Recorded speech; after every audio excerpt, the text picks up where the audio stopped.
लाडली श्री राधे एक नजर कृपा की कर दो। लाडली श्री राधे, लाडली श्री राधे एक नजर कृपा।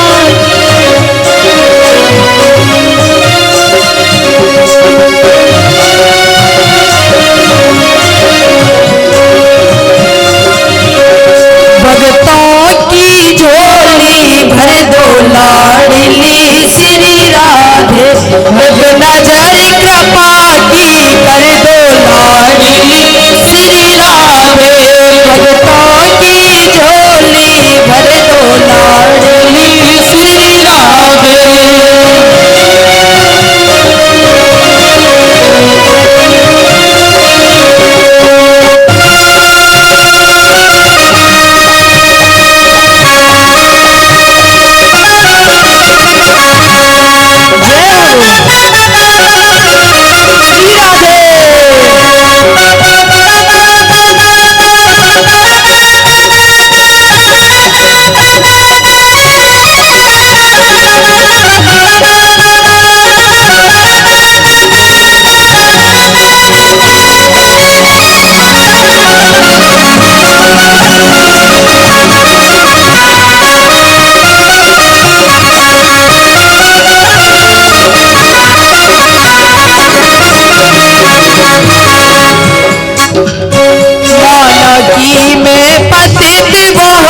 बाल कृष्ण छव चंद्र सखी बलिबाज कृष्ण छव चंद्र सखी भज बाल कृष्ण छव तेरे चरणों में जाओ बलिहार लाडली श्री राधे तेरे चरणों में जाओ बलिहार लाडली श्री राधे भगवान की झोली भर दो लाडली श्री राधे भगवान की झोली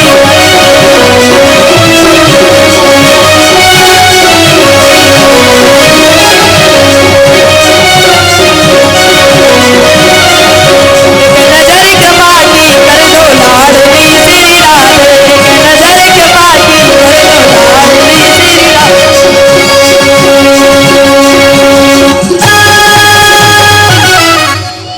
बोलिए राधे रानी सरकार की।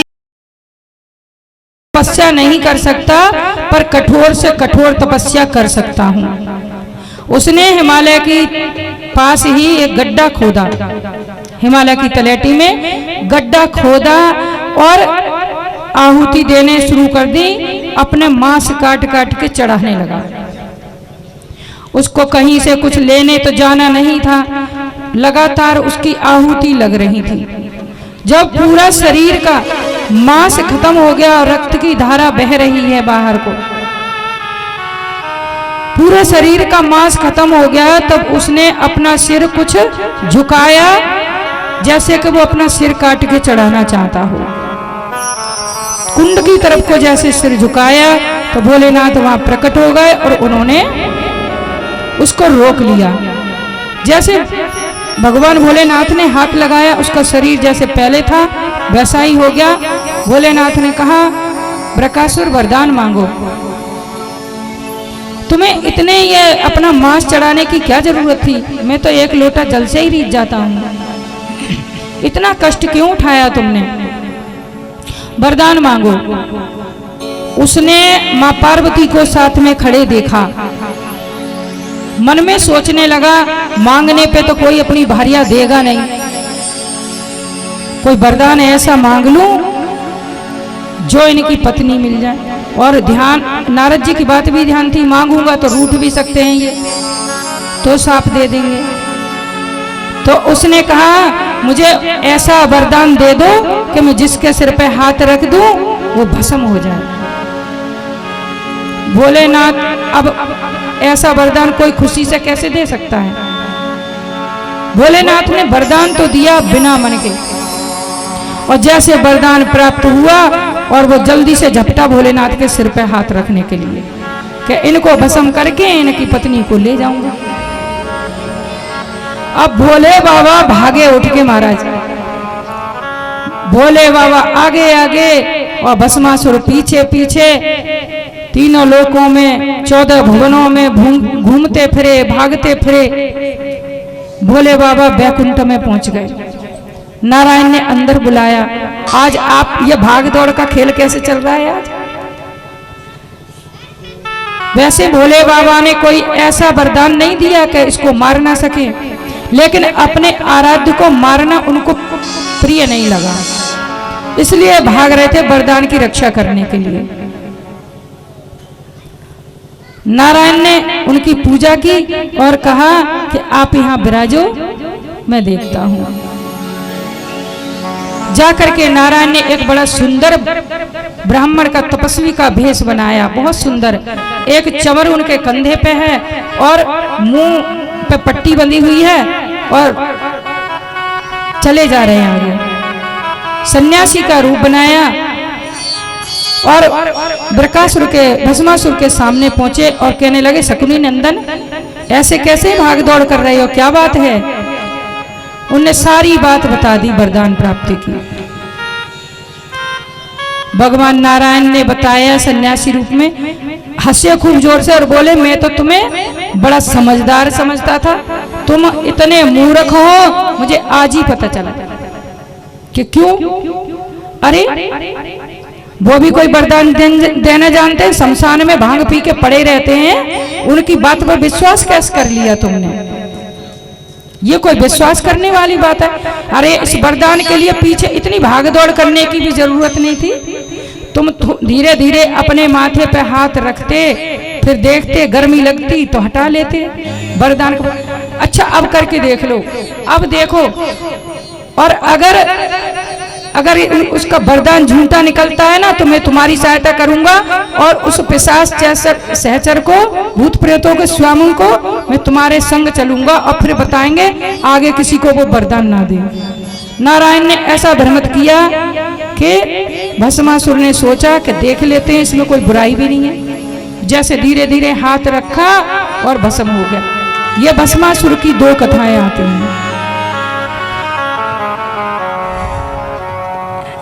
भस्मासुर भस्म हो गया सन्यासी के आशीर्वाद से। एक कथा आती है कि भगवान मोहिनी रूप बन करके भस्मासुर के सामने गए। उनके रूप को देख करके भस्मासुर देखता ही रह गया। उसने सोचा ये तो जो पार्वती को देखा उनसे कहीं ज्यादा सुंदर है। नारायण तो अपने इसी रूप से दुनिया को मोह में डालते रहते हैं। मोहिनी का रूप बनाएंगे तो आप समझ सकते हैं कि कितने सुंदर होंगे। मोहिनी बड़ी मटक मटक के चल रही है और कहने लगी तुम्हारे जैसा पुरुष मैंने आज तक नहीं देखा, कितने तुम अच्छे हो, और मैं अभी तक कुंवारी हूं, अभी विवाह नहीं किया मैंने, मुझे कोई अपने पसंद का पुरुष मिला ही नहीं आज तक, लेकिन तुम्हें देख के कुछ धीरज सा हुआ। क्या तुम भी मुझसे विवाह करना चाहते हो? भस्मासुर ने कही ये मिल जाए सुंदरी फिर की क्या जरूरत है, क्यों भागते रहे फिर सारी जिंदगी। बोले हाँ, लेकिन मेरी एक शर्त है। कि क्या शर्त है? कि मैंने ये प्रण कर रखा है जो मेरे साथ बराबर मेरे बराबर नृत्य कर लेगा मैं उसी के साथ उस विवाह करूंगी। बरकासुर ने सोचा कि नृत्य करने में क्या, उसको आता नहीं था फिर भी कह दिया हाँ कर लूंगा, कि जैसे जैसे मैं करूंगी वैसे वैसे तुम्हें करना पड़ेगा। उन्होंने कहा ठीक है कर लेंगे। अब मोहिनी रूप भगवान ने नाचने लगे और जैसे जैसे स्टेप बनाते रहे और वो भी बनाता रहा और भगवान ने ऐसे हाथ रख लिया नाचते नाचते, तो भस्मासुर ने भी रख लिया और भस्म हो गया। बोलिए नारायण भगवान की जय हो,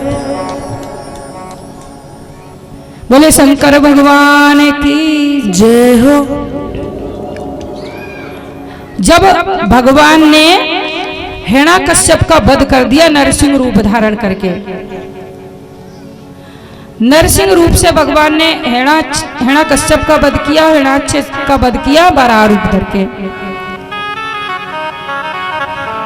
अब वो जो नरसिंह रूप है ना उसका भगवान त्याग नहीं कर रहे हैं। हिरण्याकश्यप का वध भी कर दिया, सब ऋषि मुनि देवता वहां विराजमान हैं, लेकिन भगवान बड़े क्रोध में हैं। अपनी जटाओं का ऐसे फटकार रहे हैं कि बादल भी इतर बितर हो रहे हैं, हुंकार भर रहे हैं। लगता है कि आज ही ये प्रलय कर देंगे, इस तरह से हुंकारे भर रहे हैं। देवताओं ने कहा इनका क्रोध कैसे शांत हो। प्रहलाद ने क्रोध शांत किया। प्रहलाद से कहा तुम ही जाओ, महालक्ष्मी को बुलाए, उनके पति हैं, शायद वे उनका क्रोध शांत कर दें। महालक्ष्मी आई, बोली कि मैंने आज तक इनका ये रूप नहीं देखा, मैं इस रूप के नजदीक बिल्कुल नहीं जाऊंगी, और वो चली गई। प्रहलाद से कहा तुम्हारे लिए रखा है ये रूप, तुम शांत करो। प्रहलाद उनके पास गए तो भगवान आज चाट चाट के उनसे प्रेम कर रहे हैं, लेकिन रूप का त्याग नहीं किया। फिर भी सब देवताओं ने स्तुति की तो भगवान शंकर ने भैरव को भेजा कि तुम जाओ, तुम मेरे ही स्वरूप हो, पहले उनको प्रेम से समझाना, प्रेम से समझाना कि माधव अब इस रूप का त्याग कर दो, अब इसकी जरूरत नहीं है, ये तुमने अपने भक्त प्रहलाद के लिए लिया था, वो कार्य पूरा हो चुका है। प्रेम से समझाना। भैरव आए और उन्होंने उनको नमस्कार किया और प्यार से समझाया, माधव अब इस रूप की जरूरत नहीं है, अब तुम्हें इस रूप का त्याग करना चाहिए। और भगवान और क्रोधित हो गए, बोलो तुम कौन होते हो मुझे शिक्षा देने वाले, देखो मान जाओ, तुम्हें वृषभ उनका भगवान शंकर का बल का तो पता है ना, उनकी कृपा का पता है तुम्हें, मान जाओ। बोले मैं ऐसे कैसे मान सकता हूं। भोलेनाथ ने कहा था जब ना माने तो फिर अपना रूप दिखा देना।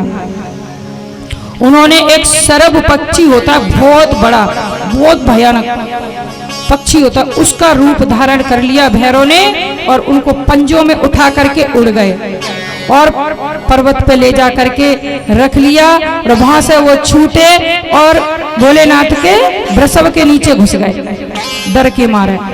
वहां से उन्होंने पटका तो गिरे पहाड़ पे और वृषभ के नीचे, और भैरव ढूंढ रहे हैं चारों तरफ। जैसे निकले और फिर पकड़ लिए, पकड़ के ले जाकर के पहाड़ पे रख के उनका सारा शरीर विलीन कर दिया। तब उन्होंने उस शरीर का त्याग किया। बोले शंकर भगवान की जो वो शेर का मृग चर्म था वो भैरव लेकर के आए और उसका आसन भोलेनाथ ने बनाया। बोले शंकर भगवान की जय हो। ये सर्व अवतार की कथा है। सर्व रूप धारण किया भगवान विश्वनाथ ने नरसिंह रूप का त्याग कराने के लिए। उमापति महादेव की जय। ओम नमः पार्वती पते हरे हरे महादेव, हरे हरे महादेव। अयोध्या के पास नंदी ग्राम है। नंदी ग्राम में एक वैश्या रहती थी और वो शुरू से ही शिव भक्ता थी। अपने कार्य के बाद वो भगवान शिव पार्वती की पूजा करती थी और उसने एक मुर्गा और एक बंदर पाल रखा था। उनको भी रुद्राक्षों से सजाती थी और जब उसको समय होता था तो भगवान भोलेनाथ के गीत गा गा करके वो मुर्गा और वो बंदर दोनों को नचाती थी और खुद भी नृत्य करती थी। रोजाना का उसका ये काम था। बहुत बड़ी सी भक्ता थी वो। भगवान अपने भक्त का उद्धार करने के लिए कोई भी रूप धारण कर लेते हैं। एक दिन भगवान एक वैश्य का रूप धारण करके वैश्या के पास गए।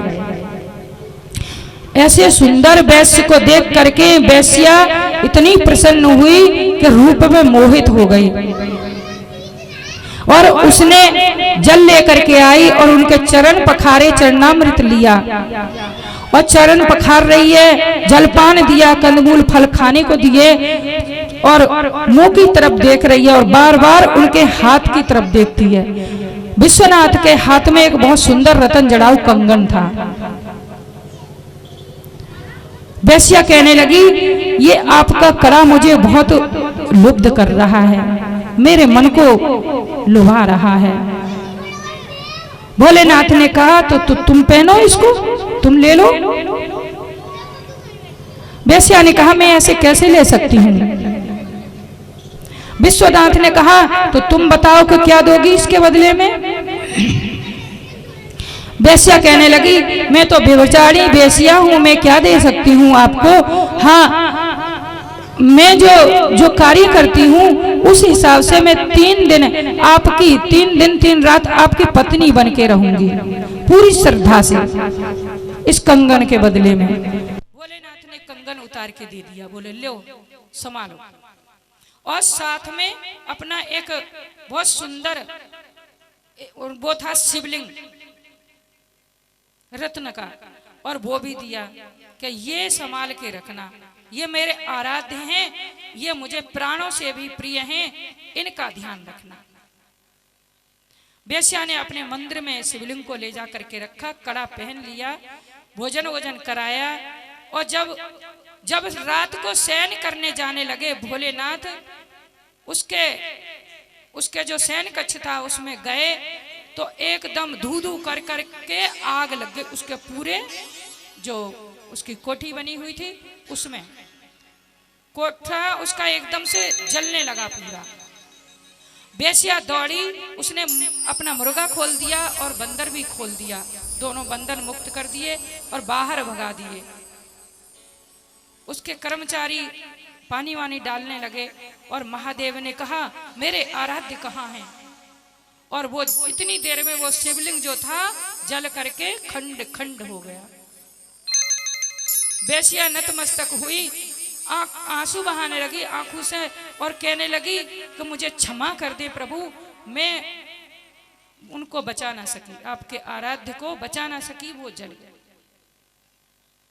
भोलेनाथ ने कहा ये अनर्थ हो गया, मैं उनके बिना नहीं जी सकता। मैंने तुमसे पहले ही कहा था मेरे आराध्य का ध्यान रखना।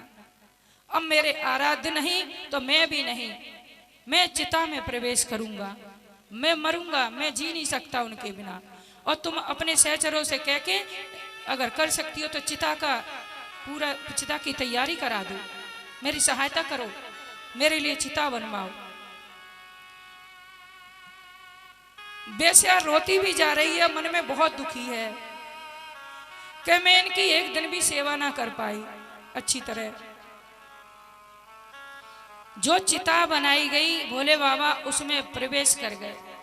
बेस्या ने कुछ देर सोचा और फिर जो वहां जितने व्यक्ति खड़े थे सबको संबोधित करके कहने लगी भाइयों, मैं एक बात आपसे कहती हूँ। और सारी जो उसकी संपत्ति थी सारी की सारी उसने दान में दे दी ब्राह्मणों को।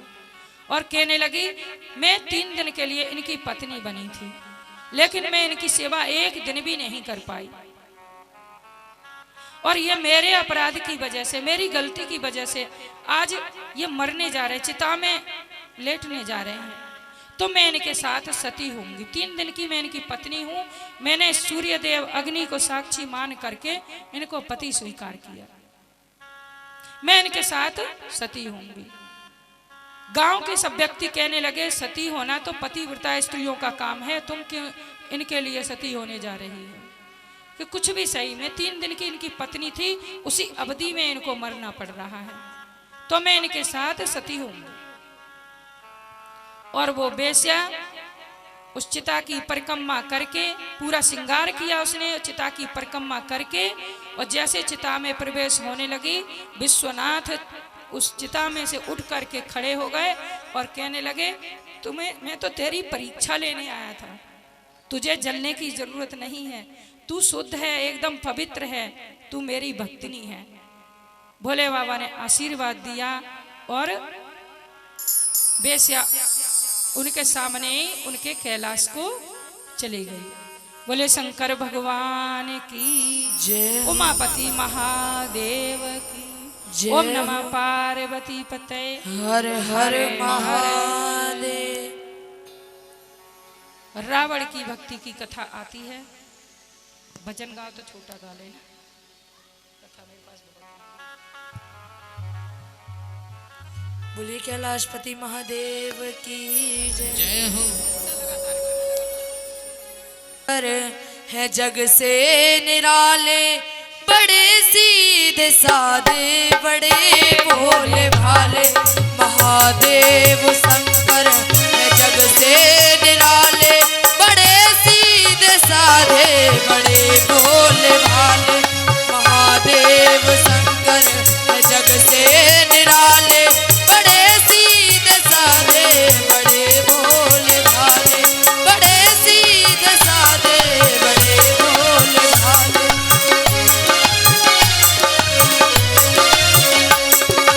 मेरे नयन हैं उन्हीं के सिवाले, ये मेरे नयन हैं उन्हीं के सिवाले, बड़े सीधे साधे, बड़े भोले भाले, बड़े सीधे साधे, बड़े भोले भाले महादेव शंकर। जग से निराले, बड़े सीधे साधे, बड़े भोले भाले।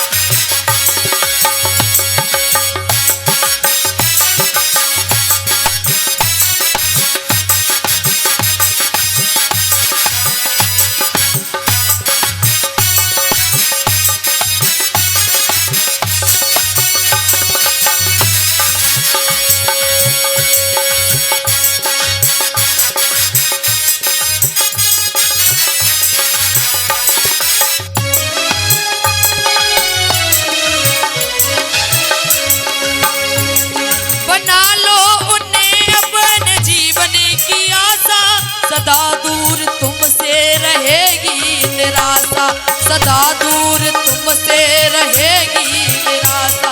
बना लो उन्हें अपने जीवन की आशा, सदा दूर तुमसे रहेगी निराशा, सदा दूर तुमसे रहेगी।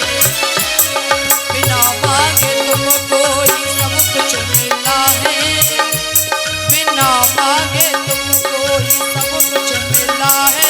समझते तुम्हें अपने के सिवाय, समझते तुम्हें अपने, वो उनका है, वो उनका है। उनके रहो भोले भाले, महादेव शंकर है जग से निराले। बड़े सीधे साधे बड़े भोले भाले, महादेव शंकर है जग से निराले। बड़े सीधे साधे बड़े भोले भाले।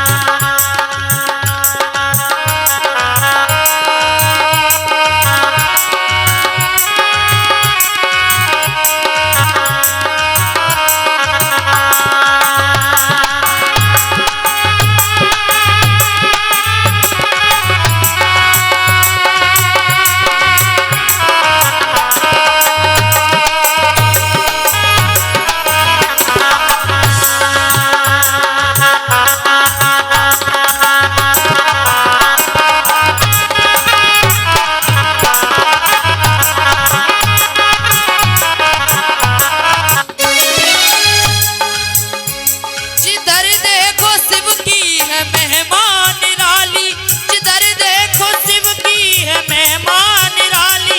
ये रखवाले हैं सारी दुनिया सभा के, ये रखवाले हैं सारी दुनिया सभा, ये रखवाले हैं सारी दुनिया सभा। उन्हीं के अंधेरे उन्हीं के उजाले, उन्हीं के अंधेरे उन्हीं के उजाले।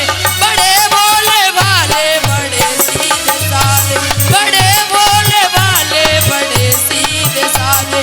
महादेव शंकर है जग से निराले। बड़े भोले भाले बड़े सीधे साधे, बड़े भोले भाले बड़े सीधे साधे।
और उसने महादेव को और माता पार्वती को बैठे देखा तो सोचने लगा ये मुझसे भी कोई बड़े हैं सो जहाँ बैठे हैं और मेरे आने से उठे तक नहीं, सत्कार नहीं किया। मैं देखता हूँ उनको। और कैलाश के नीचे जा करके कैलाश को उखाड़ लिया। एक तरफ से उखाड़ने लगा कि उठा करके समुद्र में फेंक दूंगा। विचार तो उसका ऐसा था, लेकिन जैसे उखाड़ना शुरू किया ना, कंधे पे थोड़ा सा रखा और वहां जैसे पहाड़ हिला तो माता पार्वती एकदम हिलने की वजह से डर गई और भगवान शंकर के चुपट गई, सट गई उनसे। भगवान शंकर ने उनकी तरफ देखा और अपने अंगूठे से वो पहाड़ को दाब दिया। समझ गए वो डर गई। अंगूठे से दाब दिया पहाड़ को, तो कंधा रावण का दब गया। अब ना निकल रहा है ना पहाड़ उठ रहा है। कंधा बहुत दर्द कर रहा है और वो दीर्घ काल तक स्तुति करता रहा। भोलेनाथ की स्तुति शुरू कर दी उसने। बहुत दिनों तक स्तुति करता रहा। जब भोले बाबा प्रसन्न हुए, माँ ने कहा कि ये भी आपका पुत्र है, अब बहुत दिन से रो रहा है ये, अब इसको मुक्त कर दो। भोले बाबा ने अंगूठा उठा लिया और रावण का कंधा निकला। कहते हैं अब तक रावण का कंधा दर्द करता। जब भोले बाबा प्रसन्न हुए तो बोले चलो तुम्हारी स्तुति से हम बड़े प्रसन्न हैं, तुम कोई वरदान मांग लो। रावण ने कहा प्रसन्न है तो मेरे साथ लंका चलो, लंका चल लो। लंका चले गए। लंका जाने के लिए कहा तो भोलेनाथ बोले हम क्या करेंगे जाके, तू हमारी ये शिवलिंग ले जा। वो दे दिए शिवलिंग, ध्यान रहे रास्ते में रखना मत कहीं। वैसे 12 ज्योतिर्लिंगों में ये कथा आएगी, रखना मत। रावण लेके जाने लगा और रास्ते में उसको लघु शंका लगी तो एक ग्वाले को देखा तो उसने कहा मेरी आराध्य की मूर्ति है ये, तुम थोड़ी सी देर पकड़ो, मैं लघु शंका करके आता हूँ, हाथ स्वच्छ करके ले लूंगा। वो ग्वाले ने वो मूर्ति पकड़ ली और जब वो लघु शंका करने गया तो वरुण देवता ने उसमें संचार कर दिया जल का। अब वो खड़ा खड़ा मूतता ही रहा, वो बंद हो तो हाथ साफ करे। वो ग्वाले को जिसको मूर्ति दी थी वो खड़े खड़े थक गए, उन्होंने कहा ये तो आया ही नहीं, उन्होंने मूर्ति जमीन पर रखी और चले गए। और तब वरुण देवता ने अपना वो रोक लिया, जल जो था। हाथ धो करके आया, वो देख रहा है इधर उधर, वो है ही नहीं, मूर्ति जमीन पर रखी है। उठाने की बहुत कोशिश की और नहीं उठी मूर्ति, अंगूठी से दबा करके लंका चला गया और वो हुए बैजनाथ। बैजनाथ चिता भूमि में आएंगे। बोले शंकर भगवान की जय हो। एक बार भगवान भोलेनाथ, ऐसी बहुत कथाएं बोले, एक बार फिर प्रसन्न कर लिया भोलेनाथ को। उन्होंने कहा वरदान मांग ले भाई। तो बोले कि ये पार्वती दे दो, तुम तो गए नहीं, और इन मैया को ही दे दो, मैं अपने घर मंदिर में रखूंगा, पूजा करूंगा इनकी। बोले ले जा। पत्नी भी दे दी भोले बाबा ने। अब माँ पार्वती को कंधे पे बैठा के लंका की तरफ जा रहा है। नारायण ने कहा कि लो ये तो मैया को लेके जाने लग गया, लंका में। एक विश्वनाथ यहाँ रहेंगे, वो लंका में रहेंगे, का फायदा दोनों अलग अलग, कुछ करना पड़ेगा। और नारायण आए ब्राह्मण का रूप बना करके, बोले लंकेश कहाँ जा रहे हो? घर जा रहे हैं। कहाँ से आ रहे हो? कैलाश गए थे। अच्छा, तो ये क्या है तुम्हारे कंधे पे? कि भोले बाबा से पार्वती मांग लाए हैं, सो लंका लेके जा रहे हैं। अच्छा, अरे तुम्हें भोले बाबा ने ठग लिया। तुम्हें पता है कोई अपनी पत्नी ऐसे ही दे देगा? और तुम्हें विश्वास हो गया, तुम लिया है। यहाँ उन्होंने मेरे सामने दही है, अपने पास से उठा के दही है। तो बोले कि तुम्हें विश्वास कैसे हो गया? क्या जब पार्वती है? क्या पार्वती है, मेरे सामने दी, मैं देख के लाया। अरे बड़े भोले हो लंकेश, तुम बहुत सीधे हो। सही कही है, बहुत सीधे हो। अरे जी तो पार्वती की दासी दे दी उनने, पार्वती को कैसे दे देंगे? तुमने कभी अंदाजा किया है? पार्वती के शरीर में से कमल की सुगंध आती है। तुम सूंघ के देखो दासी में क्या आ रहा है। मैया उनके भाव को समझ गई और उन्होंने अपने शरीर से दुर्गंध निकालनी शुरू कर दी। रावण ने सूंघ के देखा, बोले हाँ वाकई इसमें तो बदबू आ रही है। और वहीं बैठा आई और चले गए, वहां मैया का मंदिर बना। बोले शंकर भगवान की जय हो। ऐसे ऐसे एक बार माँ पार्वती, एक बार वैकुंठ में लक्ष्मी जी और नारायण विराजमान हैं। नारायण ने कहा कि मुझे महेश्वर के समान कोई प्रिय नहीं है। जितने मुझे वो प्रिय हैं उतना मुझे कोई प्रिय नहीं है। इस बात से माँ लक्ष्मी को दुख हुआ, उनके मन में तकलीफ हुई और वो रोने लगी। तब नारायण ने कहा रोने और पछताने से कुछ नहीं होता, रोने पछताने की बात ही नहीं है, तो फिर स्वामी क्या करें?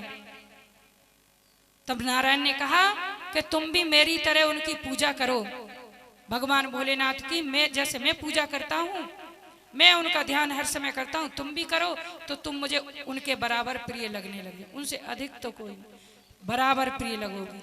माता लक्ष्मी ने आंसू पोंछे और उसी समय शिवलिंग बनाई और पूजा शुरू कर दी। तो माता लक्ष्मी भगवान नारायण को भगवान भोलेनाथ के समान प्रिय लगने लगे। बोले शंकर भगवान की जय हो। उमापति महादेव की जय ओम नमः पार्वती पते। हर हर महादेव। एक बार बलि, प्रहलाद, बानासुर और विस्परवा ये सब दैत्य गौतम ऋषि के आश्रम पे पहुंच गए। गौतम ऋषि से मिलने के लिए उनके आश्रम पे गए और वहां बहुत दिन तक रहे। बहुत समय तक वहां पे रहे। ये विस्परवा है ना, बृहस्पतिवार रोजाना शिव आराधन करते हैं, शिव जी की रोजाना पूजा करते हैं। और इनके गौतम ऋषि के एक शिष्य हैं शंकर आत्मा जिनका नाम है, वो उन्मत्त की तरह ऐसे ही इधर उधर भ्रमण करते रहते हैं, घूमते रहते हैं। एक दिन बृहस्पतिवार अपने आराध्य को ऐसे सामने बिठा करके भगवान शंकर को उनका पूजन कर रहे थे। और ये शंकर आत्मा आए और उनकी आराध्य मूर्ति के और उनके बीच में आकर के खड़े हो गए। उन्होंने हटाने की कोशिश की, हट जाओ मैं अभी पूजा कर रहा हूं।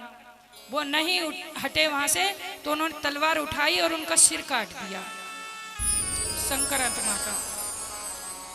यह शंकर आत्मा गौतम ऋषि को प्राणों से भी ज्यादा प्रिय थे। उन्होंने योग बल से अपना शरीर त्याग दिया। गौतम ऋषि ने उनको देख करके वहां जो प्रहलाद और बलि बाणासुर थे उन्होंने भी अपने अपने शरीर त्याग दिए। वहां जितने थे वो सब खत्म हो गए। शिव भक्तों का वहां एक ढेर लग गया। जब उनकी गौतम ऋषि की पत्नी अहिल्या मैया ने देखा कि ये क्या हो गया, वो आर्तनाद करने लगी, बहुत जोर जोर से रोने लगी। हे भगवान, हे महेश्वर कृपा कीजिए, हे प्रभु कृपा कीजिए, ये क्या हो गया, ये मेरे आश्रम पर क्या हो गया। शिव भक्तों का ढेर लग गया, सबों का। बहुत जोर जोर से रोने लगी। उनकी आर्त पुकार सुन करके भगवान विश्वनाथ जो मूर्ति की पूजा कर रहे थे बृहस्पतिवार, उसी मूर्ति में से भगवान विश्वनाथ प्रकट हो गए और उनकी दृष्टि मात्र से जितने वहां पे मरे हुए थे सब स्वस्थ होकर के बैठ गए। और भगवान महेश्वर ने गौतम ऋषि से कहा कि तुम्हारी श्रद्धा भक्ति निष्ठा पर मैं बहुत प्रसन्न हूं कि तुमने अतिथि को एक शब्द नहीं कहा। तुम्हारे शिष्य को उन्होंने तलवार से मार दिया, तुमने शरीर अपना त्याग दिया, लेकिन उनको एक शब्द कहा नहीं। मैं इस बात से बहुत प्रसन्न हूं। तुम वरदान मांगो। तो गौतम ऋषि ने वरदान भगवान ने मांगने के लिए कहा। वहां पे ब्रह्मा जी और विष्णु और सब देवता भी आ चुके थे। वो जो सब एकदम अपने अपने सब ने प्राण त्यागे, तो ये देवता भी वहां आ गए थे। तो भगवान शंकर ने जब वरदान मांगने को कहा गौतम ऋषि से, तो गौतम ऋषि ने कहा कि आप हमारा आतिथ्य स्वीकार करें। हमारे अतिथि बन के आए हैं और हमारा आतिथ्य स्वीकार करें। आप यहाँ विराजें और जलपान करें, भोजन करें। भगवान भोलेनाथ प्रसन्न हुए। ब्रह्मा जी देवता विदा लेके चले गए और नारायण और भगवान भोलेनाथ वहां रह गए। उस दिन भगवान नारायण और भोलेनाथ दोनों एक सैया पे लेटे, एक ही बिस्तर पे लेटे और बहुत देर तक बातें करते रहे, हंसी ठिठोली करते रहे, विनोद करते रहे और बहुत देर तक बातें करते रहे। फिर दोनों के दोनों स्नान करने के लिए सरोवर में उतरे। दोनों एक दूसरे पे अंजलि में जल भर भर के फेंक रहे, उलीच रहे हैं, खेल रहे हैं जल में। और भोलेनाथ ने क्या किया कि नारायण के कंधों पे चढ़ के बैठ गए और कंधों को दबा रहे ऐसे जल में। उन्होंने उनके पैर पकड़े और नीचे पटक लिए और उनके ऊपर बैठ गए। ऐसे जल क्रीड़ा कर रहे हैं दोनों। दोनों बहुत एक दूसरे के प्रेमी हैं, आत्मा हैं एक दूसरे की। उनके ऊपर बैठ गए। नारद जी और देवता दोबारा ये जल क्रीड़ा देखने के लिए आ गए। आकाश में देख रहे हैं सब खड़े होके। नारद जी बीड़ा बजाने लगे, उनका खेल देख करके, उनकी लीला देख करके वो बीड़ा बजाने लगे वहां। तो भगवान नटराज बाहर निकले और गान करने लगे, नृत्य करने लगे और गाने लगे। नारायण मृदंग बजाने लगे और तभी वहां हनुमान जी आ गए। और हनुमान जी ने बड़े शांत स्वर में ऐसा संगीत छेड़ा, ऐसा संगीत छेड़ा कि सब मुग्ध हो गए उसमें, जैसे सृष्टि एकदम रुक गई हो। ऐसा शांत वातावरण हुआ। तभी वहां गौतम ऋषि आए और कहने लगे कि भोजन बन चुका है, आप भोजन कर लो पहले। पर भोजन की कौन सुने, सब गाने में मस्त हैं। फिर उन्होंने बहुत आग्रह किया कि आप भोजन कर लीजिए, भोजन ठंडा हो रहा है। तब सबने वहां पे बैठ करके भोजन किया और भोजन के बाद फिर हनुमान जी ने गाना शुरू किया। हनुमान जी बहुत सुंदर गाना गा रहे, भजन गा रहे हैं, बहुत सुंदर भजन, बड़े राग से गा रहे हैं। अब वहां सब बैठ करके भजन सुन रहे हैं। उनके गाने पे भगवान विश्वनाथ प्रसन्न हुए, बहुत ज्यादा, बहुत प्रसन्न हुए। उन्होंने अपना सिर नारायण की गोद में रख लिया और सामने हनुमान जी बैठे हैं। एक चरण हनुमान जी के हाथ में रख लिया, एक हाथ में भोलेनाथ ने, और दूसरा चरण उनके कंधे, ठोड़ी, वक्षस्थल, उदर और नाभि तक ऐसे रख लिया। आज नारायण कह रहे हैं कि आज हनुमान के बराबर कोई सुकृति नहीं, कोई भाग्यवान नहीं है, जिनके चरण ऋषि मुनि सदियों तक, जन्म जन्मांतर तक तपस्या करते रहते हैं, लाखों बरस तपस्या करते हैं, तब नहीं प्राप्त करते। और वो चरण आज हनुमान जी को सहज में ही प्राप्त हो गए। आज तो मुझे भी इनसे, मैं इनका बहुत प्रेमी हूँ, ये मेरे बहुत प्रेमी हैं, एक दूसरे के, हम एक दूसरे से अभिन्न हैं हम। लेकिन आज मुझे भी इनसे स्पर्धा हो रही है, मुझे भी इनसे जलन हो रही है हनुमान जी से, कि इनको इनके चरण सहज में ही प्राप्त हो गए। बोले शंकर भगवान की जय हो। नाच गान वहां पे जब समाप्त हुआ, कैलाश से खबर आई, नारद जी आए और कहने लगे कि कैलाश पे मैया याद कर रही हैं, बहुत दिन हो गए आपको यहाँ। कैलाश पे दोनों जने पहुंचे, नारायण और भगवान विश्वनाथ। विश्वनाथ ने भगवान नारायण का पूजा सत्कार किया और वो अपने धाम को गए और भोलेनाथ अपने कैलाश पर रहे। बोले शंकर भगवान की जय, उमापति महादेव की जय। ओम नमः पार्वती पते हर हर महादेव, हर हर महादेव। एक बार भजन बोलो तो छोटा बोलना, क्योंकि समय भाग रहा है। बोलो। बोलिए वृंदावन बिहारी लाल की जय। श्याम सुंदर सवेरे सली बजाया करो ना, श्याम सुंदर सवेरे सवेरे यूं न मुरली बजाया करो ना। नाम मुरली में ले के मेरा, नाम मुरली में ले के मेरा, मुझे घर से बुलाया करो ना। के मेरा, मुझे घर से बुलाया करो ना। श्याम सुंदर सवेरे सवेरे यूं न मुरली बजाया करो ना।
माखन की कोई कमी ना, पर सखियों के घर जा जाकर, पर सखियों के घर जा जाकर क्यों न माखन चुराया करो ना, क्यों न माखन चुराया करो ना। नाम मुरली में ले लेके मेरा मुझे घर से बुलाया करो ना।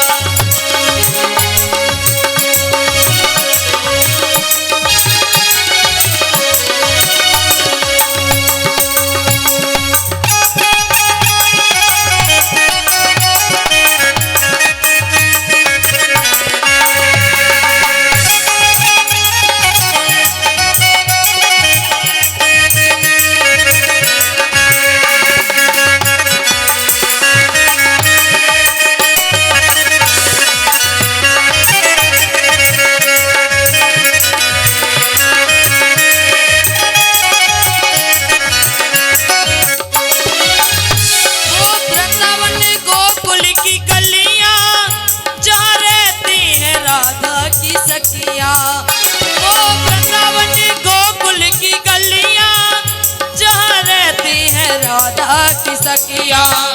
तुमने पहले तो सबको हंसाया, तुमने पहले तो सबको हंसाया, फिर हंसा के रुलाया करो ना। तुमने पहले तो सबको हंसाया, फिर हंसा के रुलाया करो ना।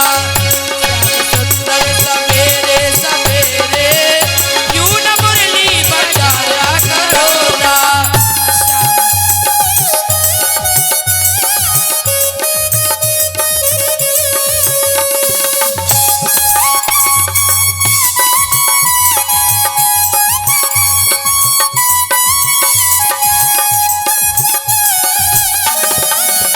हरि बोल।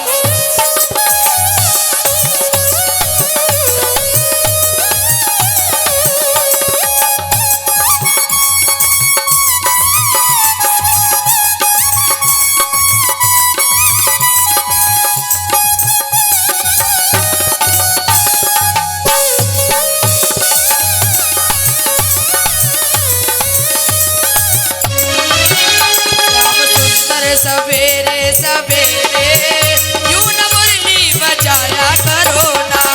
श्याम सुंदर सवेरे सवेरे क्यों न मुरली बजाया करो ना। ना मुरली में ले लेके मेरा मुझे घर से बुलाया करो। बोलिए वृंदावन बिहारी लाल की जय। बोले शंकर भगवान की जय हो। भगवान श्री राम ने अपने पितरों का श्राद्ध किया, अपने पितरों का श्राद्ध किया और सब ऋषि मुनि सब ब्राह्मणों को बुलाया भोजन के लिए। सब भोजन करने के लिए जब बैठे आंगन में तो विश्वनाथ भी आ गए। भोले बाबा आकर के कहने लगे, बैठ गए एक तरफ, कहने लगे हम भी भोजन करेंगे। बैठ जा तुम भी कर लो। राम जी मुस्कुरा रहे हैं बैठे बैठे। सबको भोजन परोसा गया। सोने का थाल इतना बड़ा भोले बाबा के आगे लाके रखा गया।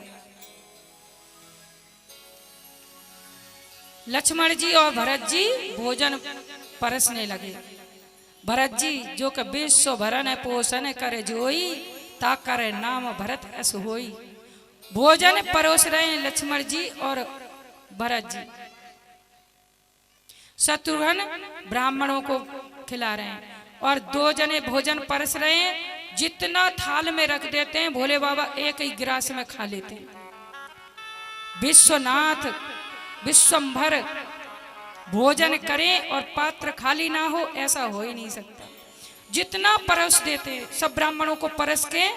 शत्रुघ्न भी आ गए, तीन भैया भगवान मुस्कुरा रहे बैठे बैठे। तीनों भैया परोस रहे तो भी भोले बाबा एक ही गिलास में जितना रख दे, एक ही गिलास में साफ थाली खाली।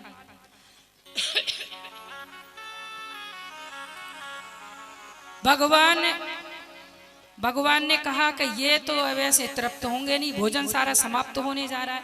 जो ब्राह्मण थे भोजन कर चुके, वो इंतजार कर रहे हैं कि ये उठें तो हम भी उठें।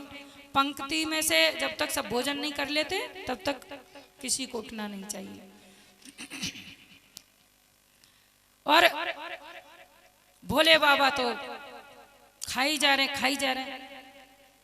भगवान श्री राम ने अन्नपूर्णा मैया को याद किया। अन्नपूर्णा मैया प्रकट हुई और भगवान भोलेनाथ के बगल में खड़ी हो गई आकर के। विश्वनाथ ने कहा, राम जी की तरफ देख करके मुस्कुराए और मां अन्नपूर्णा की तरफ देख करके बोले, तुम्हें आना पड़ गया, अब मैं तृप्त हो गया, अब मेरी तृप्ति हो गई, अब मैं और नहीं खाऊंगा, मेरा पेट बहुत भर गया। और भगवान श्री राम की तरफ देख करके कहने लगे, आप लोगों ने मेरा पेट बहुत भर दिया, मुझे ज्यादा खिला दिया इतना प्यार से, और अब मैं उठ नहीं पा रहा हूं, मुझसे उठा नहीं जा रहा। ऐसा करो, मुझे उठा करके सैया पे लिटा दो। भोले बाबा ऑर्डर देते, मुझे उठा के सैया पे लिटाओ। हनुमान जी आए उठाने के लिए, तो भैया वो महारुद्र हैं और वो 11वें रुद्र हैं। रुद्र से महारुद्र कैसे उठ सकता है? हनुमान जी से भोले बाबा नहीं उठ पाए। शेष की कोई सीमा नहीं होती। हनुमान जी से ना उठे तो लक्ष्मण जी आए, जो शेष के अवतार हैं। लक्ष्मण जी ने भोले बाबा को उठाया और सैया पे लिटा दिया। अब यहाँ आराम करो तुम। भोले बाबा बड़े प्रसन्न हो गए और तकिया लगा के लेट गए। बोले, हमारा मुंह हाथ तो धुलवाओ, मुंह तो सनो है खाने में।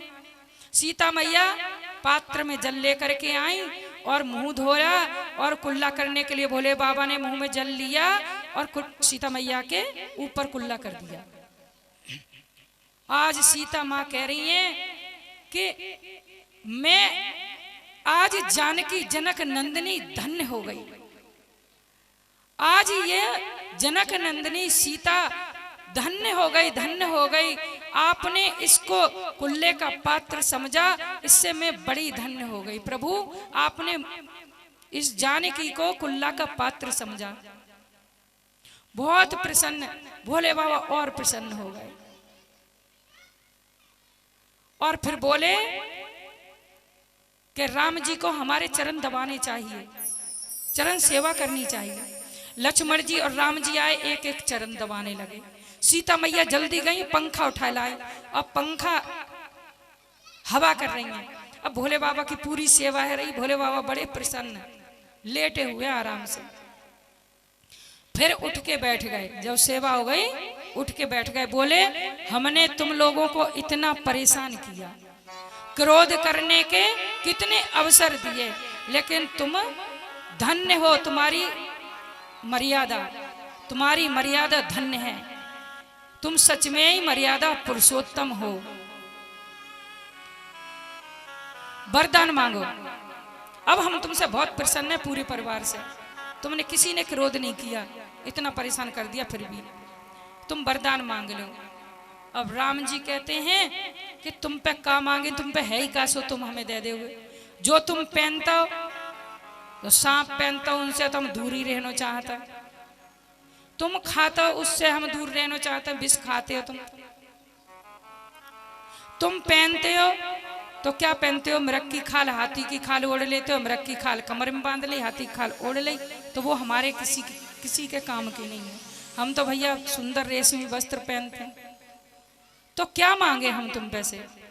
अगर देना ही चाहते हो तो हे भोलेनाथ, हे प्रभु, हे दया के सागर, हे भक्त वत्सल प्रभु, हमें अपने चरणों की भक्ति प्रदान करो। भोलेनाथ और प्रसन्न हो गए। ले लो, तथास्तु, पर और मांगो कुछ, और कुछ मांग लो। तब राम जी ने कहा कि हमारे राम दरबार के अयोध्या में आप कथावाचक बन जाओ। कौन बन जाओ?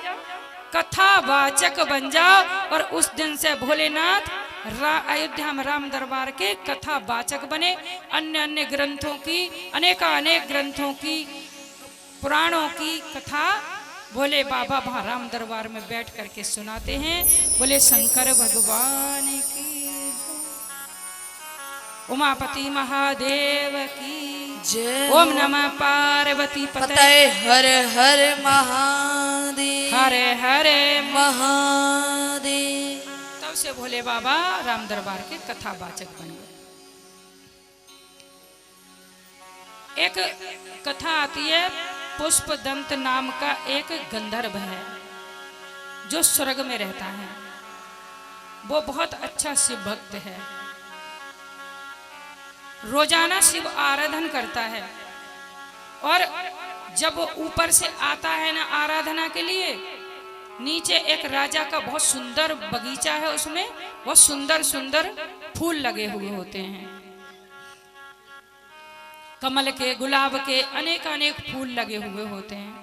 और वो गंधर्व जब जाता है ऊपर से उतर के नीचे, और उन पुष्पों को तोड़ करके ले जा करके शिव अर्चन करता है। जिस राजा का बगीचा था ना, वो राजा भी बहुत अच्छा शिव भक्त था। उसने माली लगा रखे थे, बगीचा बनवा रखा था, इसलिए कि मुझे फूल प्राप्त हो और मैं भगवान शंकर की पूजा कर सकूं। लेकिन माली जब फूल तोड़ने जाते हैं तो जो रात को छोड़ के जाते हैं, ये कलियां सुबह तक खुल जाएंगी, वो कलियां मिलती नहीं, वो पहले ही कोई तोड़ के ले जाता है। मालियों ने बताया कि राजन, हम रात को रोजाना कली छोड़ के आते हैं कि सवेरे तक खिल जाएंगे, लेकिन सवेरे देखते हैं तो वो कली मिलती नहीं। अब कौन आता है, चोरी कहाँ से होती है? फूलों की चोरी होती है। अब कहाँ से होती है हमें पता नहीं, हम पक्का पहरा देते हैं। चोरी हमें समझ में नहीं आती कहाँ से, कोई बाहर से नहीं होती। राजा ने पहरेदार और बढ़ा दिए चारों तरफ, फूलों की चोरी नहीं रुकी। मालियों ने कहा कि राजन, पहरा पूरी तरह से लग रहा है लेकिन चोरी नहीं रुक रही है। इसका मतलब है कोई नीचे से नहीं आता, ऊपर से आकर के चोरी करता है। अब ये ऋषियों से, ज्योतिषियों से पूछा गया कि क्या करना चाहिए, चोरी कैसे रुके? जो ऊपर से आता है उड़ के, वो तो उसको तो कोई पकड़ ही नहीं पाएगा, किस समय आता है, कब चुरा के ले जाता है। तो ऋषि महात्माओं ने बताया कि एक उपाय है, सो कर लो। क्या उपाय है? शिव निर्माल्य, शिव जी पे चढ़ा हुआ जो बेलपत्र होता है, उसको बगीचे के चारों तरफ बिछा दो। बिल्कुल भी अंतर नहीं होना चाहिए, एक दूसरे से ऐसे सटा करके बगीचे के चारों तरफ शिव जी पर चढ़े हुए बेलपत्र बिछा दो। शिव निर्माल्य का जो उल्लंघन करके जाएगा, उसकी जो उड़ने की शक्ति है, जो उसकी तपस्या की शक्ति है, वो नष्ट हो जाएगी और वो नीचे आ गिरेगा, ऊपर से कोई चुराने आता है। जो महात्माओं ने बात बताई, मालियों ने वैसा ही किया। राजा ने पूरे बगीचे के आसपास चारों तरफ शिव निर्माल्य बिछवा दिया, कहीं भी जरा सा भी अंतर नहीं कि कोई बिना लांगे जा सके। और वो पुष्पदंत अपने विमान पर आया और जैसे शिव निर्माल्य का उसने उल्लंघन किया, विमान ऐसे ऐसे घूमा और गिर पड़ा। उसकी शक्ति नष्ट हो गई तपस्या की। जब सबने जाकर के देखा, उसको दुख लगा कि भाई आज मुझे क्या हो गया, आज किसने ऐसा किया कि मेरी सारी तपस्या की शक्ति भंग हो गई। अब मैं क्या करूं, मैं और उड़ने की शक्ति खत्म हो जाएगी। आकाशवाणी हुई कि अब तुम उड़ नहीं सकते, तुम्हारी उड़ने की शक्ति समाप्त हो चुकी है, तुमने शिव निर्माल्य का उल्लंघन किया है। और भगवान महेश्वर ने आकाशवाणी में कहा कि मुझे अपने प्रेम से, अपने खर्चे से, अपनी मेहनत से लगाए हुए पुष्प अर्पण करोगे तो मुझे प्रसन्नता होती है। चोरी किए हुए पुष्प पत्र मुझे प्रसन्न नहीं कर सकते। तुम पे अपनी मेहनत का एक फूल है तो उसको चढ़ाओ, किसी के बगीचे चुरा करके चढ़ाओगे वो मुझे पसंद नहीं। वो उठे और फिर गए, उन्होंने क्षमा मांगी भगवान महेश्वर से और फिर उन्होंने अपने जैसे भी पूजा करी हो करी। बोले शंकर भगवान की जय। पर उस राजा के बगीचे की पूजा वो चोरी रुक गई। बोले शंकर भगवान की जय हो। उमापति महादेव की जय हो। ओम नमः पार्वती पते हर हर महादेव। कई बार लोग क्या करते हैं कि मंदिर में जाएंगे खाली हाथ, वहीं का लोटा उठाएंगे, वहीं का जल भरेंगे, वहीं से पत्ता तोड़ेंगे, वहीं से फूल तोड़ेंगे, महादेव को जल अर्पण करेंगे, पत्ता फूल महादेव के मूड पर धर के और चले आओ। बताओ क्या मिला तुम्हें? अपने घर से क्या ले गए तुम खाली हाथ गए और खाली हाथ आ गए, उससे तुम्हें क्या प्राप्त हुआ? अपने घर का लोटा लेकर के जाना चाहिए। अपने घर से चंदन फल पुष्प जो कुछ लेके जाओ वो लेके जाओ, पत्र पुष्प जो कुछ, वो महादेव को अर्पण करो और जल चढ़ाओ और अर्पण करो। जल चढ़ाने का भी एक विधि विधान होता है, उसी तरह जल चढ़ाना चाहिए। बेल पत्र हमेशा उल्टा चढ़ाओ, वज्र चक्र नहीं होना चाहिए उसमें। और नंदीसुर के ऊपर जो बेल पत्र चढ़ता है उसको सीधा चढ़ाओ, क्योंकि उनके ऊपर महादेव बैठते हैं, इसलिए चिकना हिस्सा ऊपर रखना चाहिए। महादेव के ऊपर चिकना हिस्सा नीचे। फूल सीधा चढ़ाओ, जल पहले गणेश जी पे चढ़ाओ, उनके बच्चों को नहलाओ पहले। तुम्हारे सामने अगर तुम्हारे बच्चों की कोई सेवा करेगा, नहलाएगा धुलाएगा, तो तुम्हें कितनी प्रसन्नता होगी। उनके बच्चों को नहला के तब उनको नहलाओगे तो उनको प्रसन्नता होती है। बोले शंकर भगवान की जय हो। तो अपने घर का चढ़ाओ, जो कुछ चढ़ाओ, वहीं से लिया वहीं चढ़ाया, चुरा के किसी का ला के चढ़ा दिया, उससे भोलेनाथ प्रसन्न नहीं होती।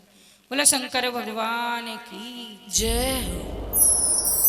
उमापति महादेव की जय हो। भीलों का राजा, एक भीलों का राजा है, ये तमिलनाडु की तरफ है ये मंदिर, कड़प भील का। भीलों में क्या होता है कि उनके बच्चे कहीं बाहर भी चले जाए ना तो उनको चिंता नहीं होती। भीलों के राजा का एक पुत्र है, उसका नाम है भीम। एक दिन वो अपने साथियों के साथ वन में भ्रमण करने गया। या भीलों के बच्चे घूमते ही रहते हैं वन में, और घूमते घूमते शिकार खेलने गया था। घूमते घूमते वहां एक पहाड़ी है और पहाड़ी पे सारे बच्चे चढ़ गए। पहाड़ी पे चढ़ गए तो वहां पे मंदिर में उसने एक मुख जैसे मुख बना हुआ था है ना, ऐसी मूर्ति लगी हुई उस मंदिर में, शिव की मूर्ति है। अच्छा, जब उन्होंने कहा कि शिव की मूर्ति है तो उसका कुछ पूर्व जन्म का जो पूजा पाठ जो भक्ति थी वो उदय हो गई। तब उस बालक ने कहा कि इनके ऊपर फूल पत्ते किसने डाले हैं? कि एक ब्राह्मण आते हैं, रोजाना इनकी पूजा करते हैं। कि पूजा कैसे होती है? कि हमने एक बार देखा है कि वो जल लेके आते हैं और फूल लाते हैं, पत्र लाते हैं, कुछ खाने के लिए लाते हैं, और पहले इनके ऊपर जल डाल देते हैं, फिर फूल चढ़ा देते हैं, फिर पत्ते उत्ते जो लाते हैं वो चढ़ा देते हैं, फिर कुछ खाने का लाते हैं वो इनके ऊपर रख के और फिर आंख बंद करके बैठ जाते हैं। हो सकता है भोजन करने के लिए कहते हैं। अब उस भीम के हृदय में उसकी भक्ति जागृत हो गई। अब वो कहने लगा कि हे मेरे आराध्य, हे मेरे देवता, मेरे प्रभु, आप यहाँ वन में अकेले रहते हो, आपको डर लगता होगा। मुझे पता नहीं था, मुझसे बड़ी भूल हुई, मुझसे गलती हुई। हे मेरे नाथ, अब मैं आपको छोड़ के कहीं नहीं जाऊंगा, अब मैं आपके पास रहूंगा, आपको डरने की कोई जरूरत नहीं, मैं आपकी सब सेवा करूंगा। और मूर्ति से लिपट करके वो ऐसे कह के रोने लगा। रोई ज्यादा, इतने दुखी हैं कि दहाड़े मार मार करके रोने लगे। कौन दुष्ट है जो मंदिर को रोजाना भ्रष्ट कर जाता है? उनको नीचे से नदी में से जल लाना पड़ता था, मंदिर पूरा धोते थे, सफाई करते थे, तब वो पूजा करते थे। बड़े दुखी हुए, बहुत जोर जोर से रोने लगे। आकाशवाणी हुई, मंदिर में से आवाज आई और कहने लगी, आकाशवाणी ने कहा कि पुजारी जी आप इतने दुखी मत हो, जिसको आप दुष्ट कहते हैं ना, वो मेरा बहुत प्रिय भक्त है, मुझे बहुत प्यारा लगता है वो। आप नहीं जानते वो कितना सच्चा, कितना सरल है। अगर आप चमत्कार देखना चाहते हैं तो सामने मत पड़ना, उसके छुप के बैठ जाओ, फिर तुम देखना कितना अच्छा मेरा भगत है। पुजारी जी महाराज छुप के बैठ गए।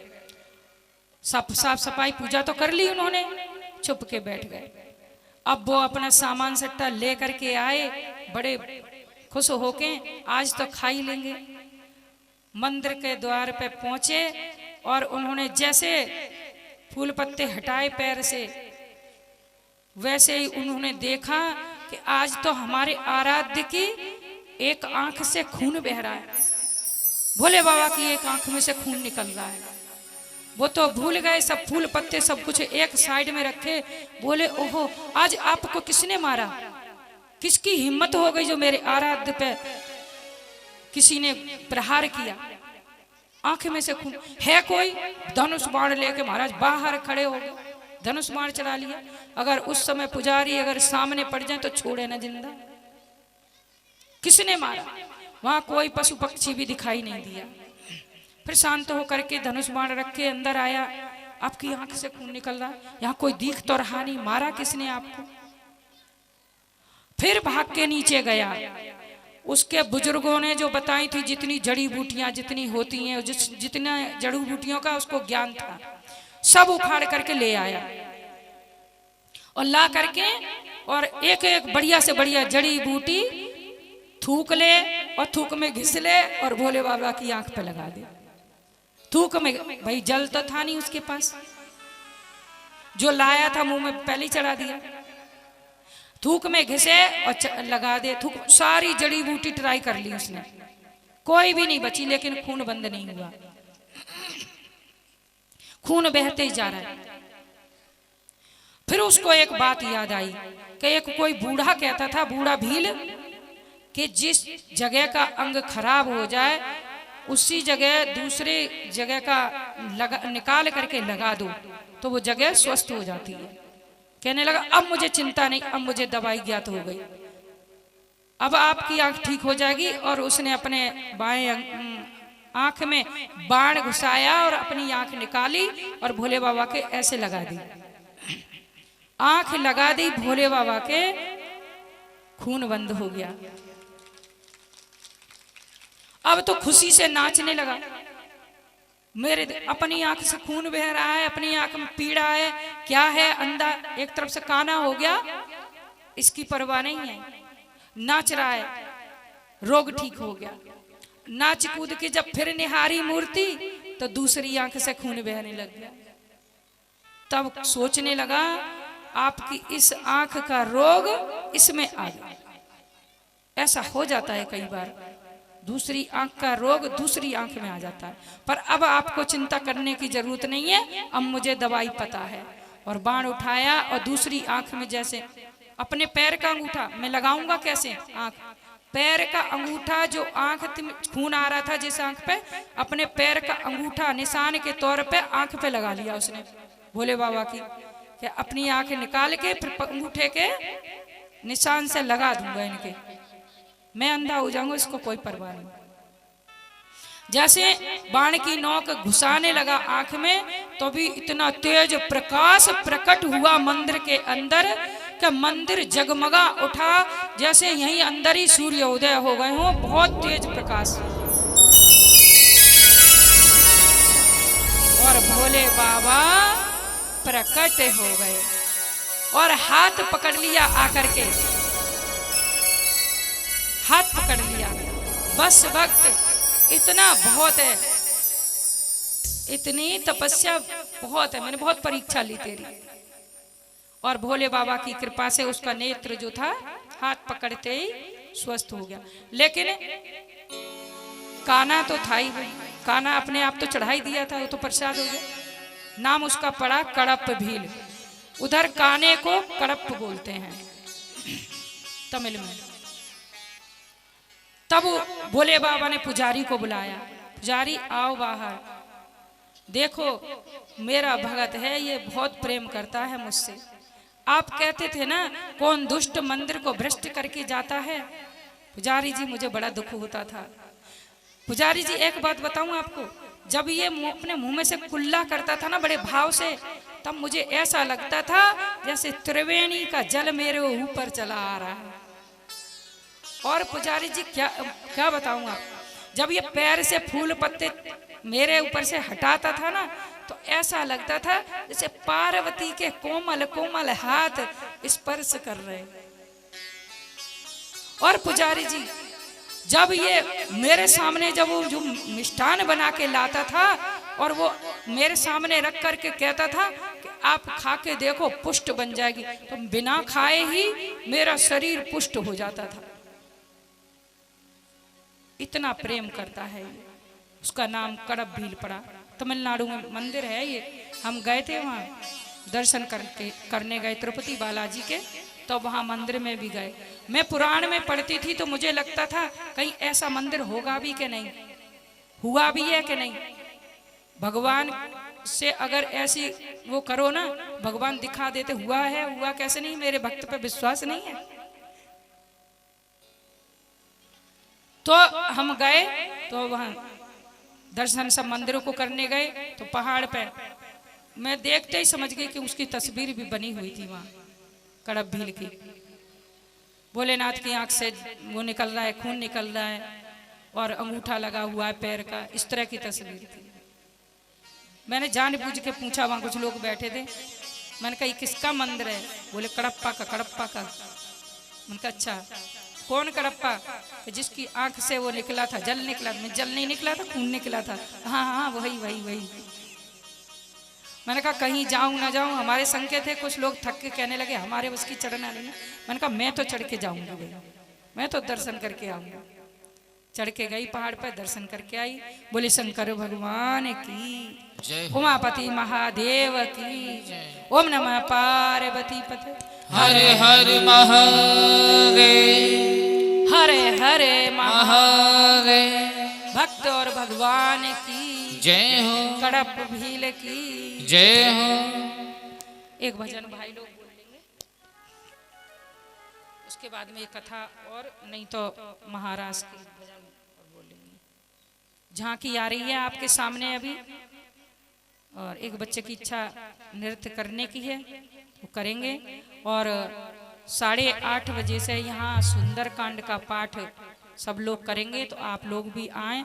और आपके पास सुंदरकांड की बुक है तो लेते आएं अपनी अपनी, और सुंदरकांड का पाठ साथ बैठ के करेंगे हमारे भाई लोग, और हम सब मिलके पाठ करेंगे 8:30 बजे सुंदरकांड का।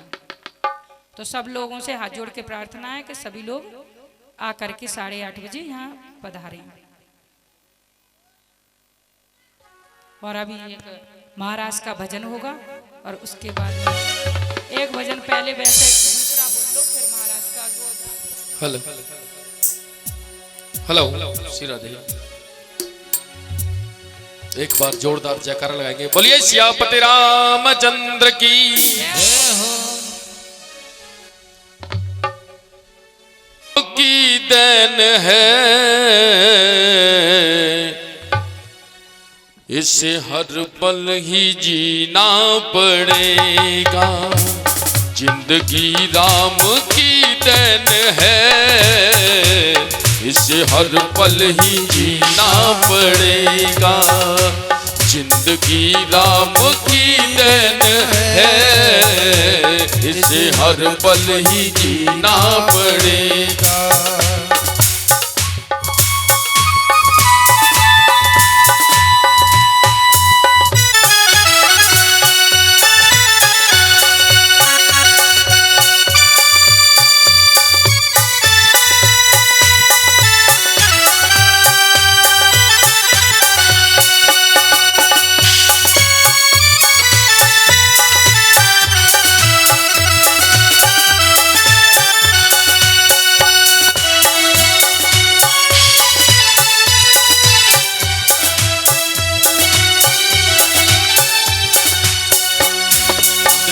राम की देन है, इसे हर पल ही जीना पड़ेगा।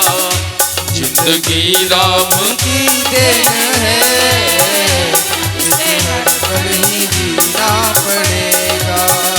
हो खुशी गम भी कर साथ हो, चाहे खुशी हो या गम हो, जीना तो पड़ेगा ही पड़ेगा।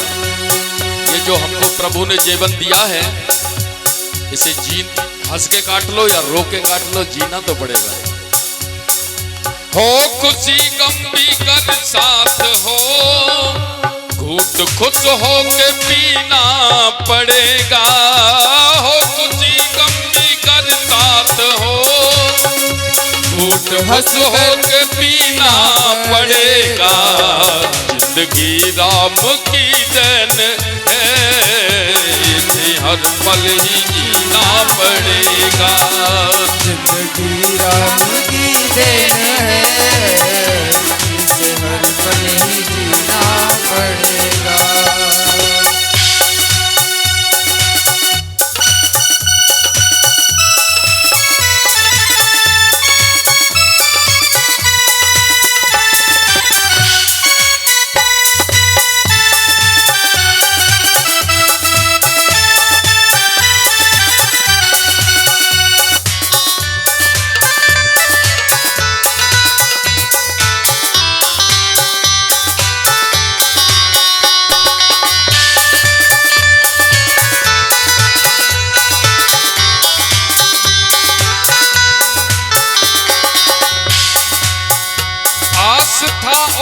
विश्वास से डूबती नाव तर जाती है। आस्था और विश्वास से डूबती नाव तर जाती है। आस्था और विश्वास से डूबती नाव तर जाती है। आए जितनी भी दुश्वारियां, जिंदगानी बदल जाती है। आए जितनी भी दुश्वारियां, जिंदगानी बदल जाती है। राम का नाम सुखदाई है, पूजा सत्संग से पीना पड़ेगा। जिंदगी राम की देन है, से हर पल ही जीना पड़ेगा। जिंदगी राम की देन है, इसे हर पल ही जीना पड़ेगा।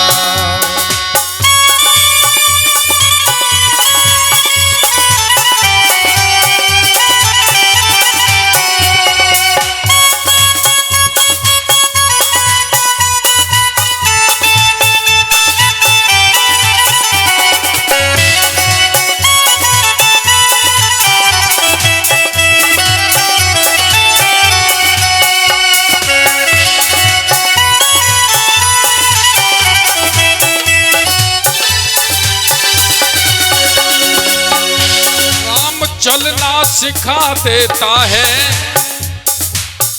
जहां हम चलना सीखे तो वो भी प्रभु राम की कृपा है।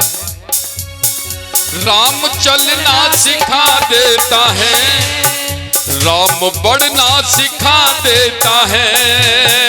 राम चलना सिखा देता है, राम बढ़ना सिखा देता है। राम दे हौसलों में असल, राम उड़ना सिखा देता है। राम दे हौसलों में असल, राम उड़ना सिखा देता है।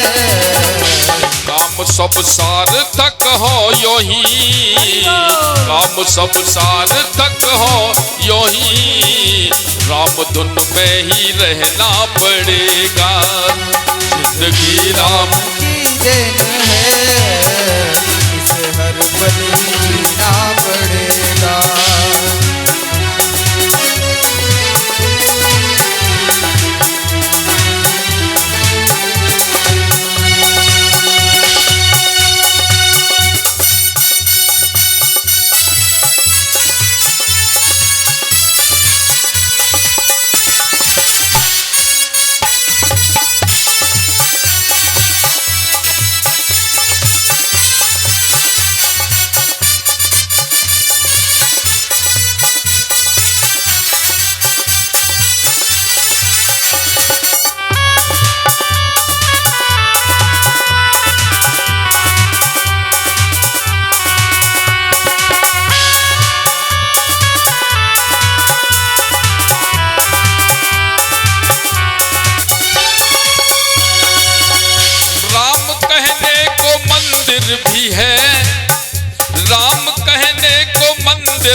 वो धरा में और अंबर में है, राम कहने को मंदिर में है, वो धरा में है अंबर में है।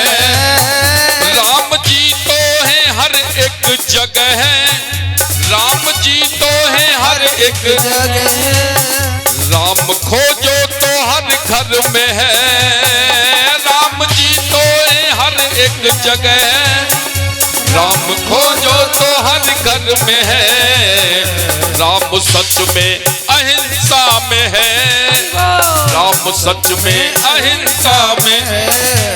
अरे प्रेम रस में ही पीना पड़ेगा, राम सच जिंदगी राम की देन है, हर पल जीना पड़ेगा, जिंदगी राम की देन है, जे हर पल ही जीना पड़ेगा।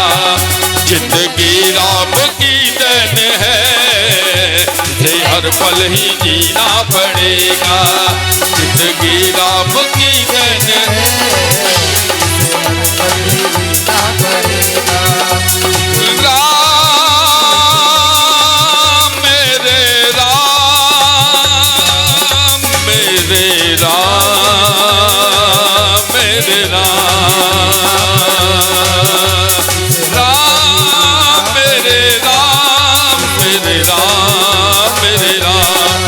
जिंदगी राम की देन है, इसे हर पल ही जीना पड़ेगा, जिंदगी राम की देन है, इसे हर पल ही जीना पड़ेगा। बोलिए श्यामपति रामचंद्र की, पवन सुत हनुमान की। सब जान देते। नरसिंह मेहता ये भगवान के भगत थे, ये कुछ करते नहीं थे। बचपना था, भाई लोग काम करते थे, शादी अभी हुई नहीं थी, और ये कुछ करते नहीं थे और इधर उधर घूमते रहते थे। ज्यादातर साधु संतों के साथ मंदिर में जाकर के हरि कीर्तन करते थे। तो भाभियां तायना मारती थी कि करना धरना कुछ है नहीं और खाने के लिए आ जाते हो, काम के न काज के, कहते हैं ढाई शेर नाज के, दुश्मन अनाज के। तो ऐसे ताने भाभियां उनकी मारती थी, व्यंग व्यंग करती थी उनके ऊपर। एक दिन वो भोजन करने के लिए आए, भाभियों से कुछ मांग लिया कि भाभी ये चीज दे दो। मीठा मांगा कि अचार मांगा, क्या कुछ जो थाली में था उससे अलग। वो भी प्रेम से भोजन नहीं कराती थी, बासी कुछ जो होता था दे देती थी। उन्होंने कुछ अलग मांग लिया तो भाभियों ने कुछ कठोर व्यंग कर दिया, कुछ कठोर वाणी बोल दी। उनको बहुत दुख हुआ, उनकी आत्मा में अंतर तक दुख हो गया। बहुत रोए, बहुत रोए, रोते रोते घर से बाहर निकल गए और कहने लगे, हे प्रभु, हे विश्वनाथ, आपके विश्व में मैं अकेला हूं, मेरा कोई नहीं है। रोते और रोते वो जूनागढ़ के जंगल, उस समय तो और भयानक होंगे और अभी भी बहुत भयानक जंगल है वहाँ। शेर, हाथी, चीते, मतलब हिंसक पशु रहते हैं उस जंगल में, सर्प, ऐसी बहुत हिंसक जीव रहते हैं। चलते रहे और उस जंगल में, बियाबान जंगल में पहुंच गए। उस मंदिर में खंडर सा हो गया था, बना हुआ तो था, एक मंदिर था। इसमें इंद्रेश्वर शिवलिंग विराजमान है, इंद्रेश्वर नाम के भोलेनाथ विराजमान है, इंद्रेश्वर। जब उन्होंने मंदिर में देखा, घुस करके वहां शिवलिंग से लिपट गए, लिपट करके रोने लगे और कहने लगे, हे विश्वम्भर, हे विश्वनाथ, मैं आपके विश्व में अकेला हूँ, मेरा इस संसार में कोई नहीं है। इस अनाथ पे दया करो प्रभु, इस अनाथ पे दया करो। और ऐसे ही लिपट करके पूरी रात रोते रहे, पूरा दिन रोते रहे, पूरी रात रोते रहे, पूरा दिन रोते रहे, मूर्ति से हटे नहीं और उससे लिपट के लगातार 5 दिन रोए।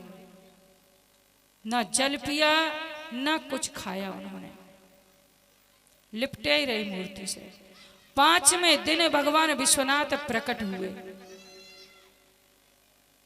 जब भगवान भोलेनाथ से नहीं रुका गया तो प्रकट हुए और बोले, बच्चे मांग, क्या मांगता है, बता क्या चाहिए तुझे। भोलेनाथ को देख करके छोटे से नरसी कहने लगे, हे प्रभु, मैं मांगना नहीं जानता, मैं क्या मांगू, मुझे मांगना आता ही नहीं। जो आपको प्रिय हो, जो आपको प्रिय हो, ये नहीं कहा कि आपको जो अच्छा लगे दे देना, अपनी पसंद से जो आपको प्रिय हो वो दो।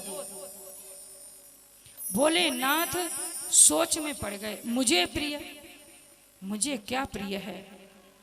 और भगवान विश्वनाथ ने बालक का हाथ पकड़ा, नरसी का हाथ पकड़ते ही उनके नेत्र बंद हो गए और भोलेनाथ उन्हें लेकर के कहां पहुंचे, गोलोक धाम। मुझे तो ये प्रिय है। गोलोक धाम में भोले बाबा ले जा करके नरसी जी को पहुंच गए और वहां उस समय वहां महारास होने जा रहा था। भगवान श्री कृष्ण की आह्लादनी शक्ति श्री राधा जी रास के लिए खड़ी हो चुकी थी। बोले राधा रानी सरकार की जय हो। और सब सखियां खड़ी हो चुकी थी और बाके बिहारी खड़े हो चुके थे। राधा रानी ने कान में आकर के कहा कन्हैया के कि मुझे तो कुछ यहाँ पे किसी मृत्यु लोक से आए हुए व्यक्ति की महक आ रही है। कन्हैया ने कहा, जिसको विश्वनाथ छोड़ के गए हैं उसे तो अपनाना ही पड़ेगा। और भगवान भोलेनाथ उनके हाथ में एक मसाल पकड़ा के चले गए। मसाल, इसको लिए खड़े रहो और मुझे क्या प्रिय है वो देखो।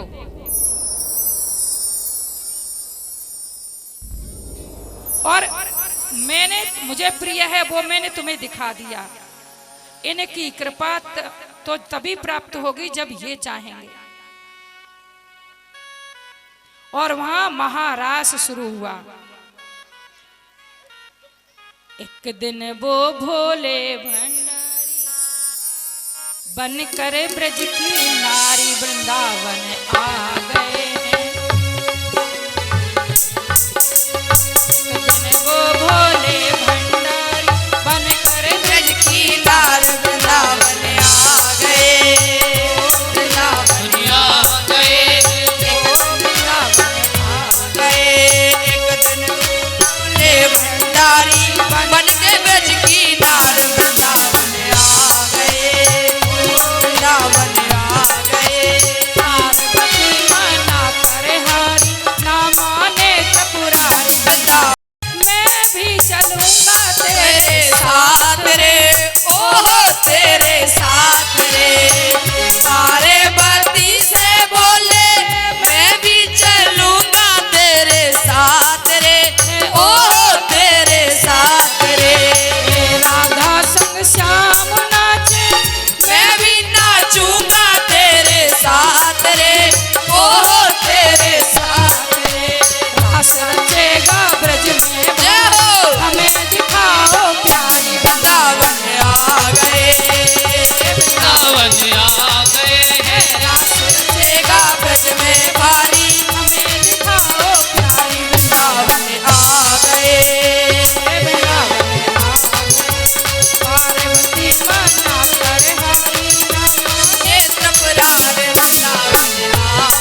मेरे